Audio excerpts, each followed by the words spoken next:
चारपाई पर लेटा हुआ मैं छत को निहार रहा हूं या निश्चित समय का इंतजार कर रहा हूं। मेडिकल टेस्ट ने यह तो निश्चित कर दिया कि पेट में समय से पनप रहा फोड़ा एक केवल फोड़ा ना होकर कैंसर है। जैसे जीवन आए उसे अपनाएं, गो विद द फ्लो। पर ठीक इसके विपरीत जीवन को अपनी शर्तों पर जीने की आदत बना चुका था मैं। निश्चित इरादे और तैयारी के साथ जीवन जीता हुआ अभी 70 के करीब था। तसल्ली हुई कि दिन तो निश्चित हुए। कैंसर ने मृत्यु की निश्चितता और समय की नजदीकी जाहिर कर दी थी। कोई 35 बरस पहले अपनी पत्नी को भी कैंसर में खो चुका था। तब गांव के सरकारी स्कूल में मास्टर था। इलाज पर लिया उधार वह 3 साल का लड़का छोड़ चली थी। उधार, बच्चा और बूढ़ी मां मेरी संपत्ति थे। कुछ को समय पर चुकाना, जैसे कि उधार को समय पर चुकाना, और दूसरे को समय के अनुरूप बड़ा बनाना मेरा ध्येय हो गया था। धूप भरी दोपहर, भीगता चौमासा और कड़कती ठंड ना रोक सकी मास्टर जी को स्कूल और ट्यूशन से। पास की मंडी के व्यापारियों के बेटों को पढ़ाने जाता।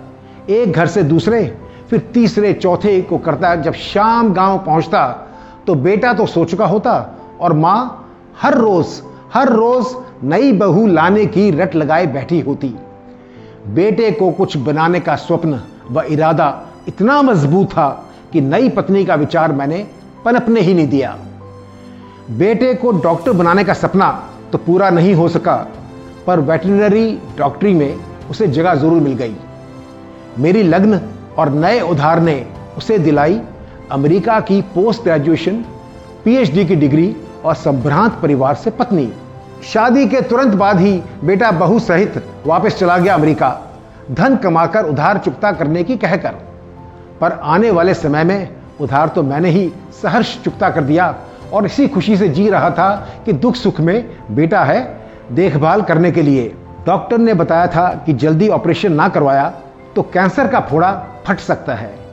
बेटे को अमेरिका तत्काल तार दे दिया और इसी सोच में दिल लगा दिए कि बेटा तुरंत आएगा और अपने आप ऑपरेशन की व्यवस्था करेगा। हफ्ता 20 दिन बीत चुके थे, कोई समाचार तो नहीं आया, पर आज ही बड़े लिफाफे में यह कार्ड आया है। ऊपर फूलों का गुलदस्ता छपा हुआ है और अंदर लिखा है, गेट वेल सून, जल्दी स्वस्थ होवे तुम्हारा बेटा। समझ में नहीं आ रहा कि क्या करूं कार्ड का। चारपाई के बराबर मेज पर सजाऊं, पिताजी के सम्मान में मैं अपने पैरों पर रखूं, या मैं भी धन्यवाद का कार्ड भेज डालूं। चलो कुछ भी कहो, बेटा है तो होनहार और पिता का भला चंगा सोचने वाला। जो थोड़ा बहुत दर्द महसूस कर रहा हूं उसके आगे कैंसर का दर्द तो हवा हो गया। दर्द का हद से गुजरना है दबा हो जाना। कृष्ण ने युद्ध भूमि में अर्जुन से तीर छोड़ने को कहा और मुझे तो केवल पुत्र मोह ही छोड़ना है।